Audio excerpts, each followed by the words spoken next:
नमस्कार. मी Katkade and sons, Deepak Balasaheb Katkade, Niphad.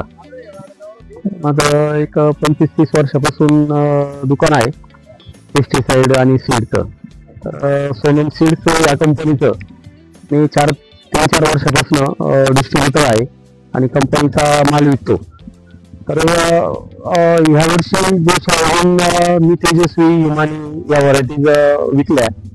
तर तेजस्वीच्या साधारण मी एक 400 ते 500 बॅग विकल्या सोयाबीनच्या. इथं आता मी इथं जळगाव या ठिकाणी आमचे मित्र शिरीष कराड, त्याच्यानंतर विजय वडगुले यांनी पण हे केलं होतं. त्याच्यानंतर सागर वडगुले यांनी सोयाबीन केलेली होती. तर याचं असं एका साईज पण चांगली मिळाली. त्याच्यानंतर साधारण 14 ते 15 क्विंटल पर्यंत ऍव्हरेज मिळालं, 13 पासून 15 क्विंटल पर्यंत. त्याच्यानंतर पावसामध्ये सुद्धा या व्हरायटीचे जे आहेत तर शेंगांची फुटका झाली नाही. त्याच्यामुळे पूर्ण पाणी साचलेलं होतं. पाणी साचलेलं असताना आता पाऊस पडून साधारण एक दिवस झाले नाही, 15 ते 16 दिवस पूर्ण पाण्यात असताना त्याच्या शेंगा वगैरे आजही फुटलेले नाही. आता सोमनीला आली.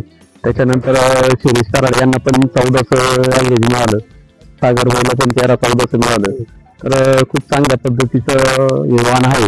त्याच्यानंतर कंपनीचे नाशिक जिल्हा प्रतिनिधी आपले डोंगरे साहेब यांनी पण वेळोवेळी या ज्या सोयाबीनच्या प्लॉट असतील यांना व्हिजिट केल्या, त्याच्यानंतर त्याची माहिती दिली.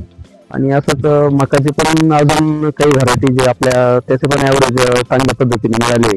तर सोयाबीन तेजस्वी खूप कुठल्याही पद्धतीने शेंग फुटली नाही. सगळ्या 3 ते 4 दाणी सोयाबीनच्या शेंगा आहे. तर ऍव्हरेज पण चांगलं मिळालं. आणि एवढं बोलून माझं 2 शब्द संपवतो.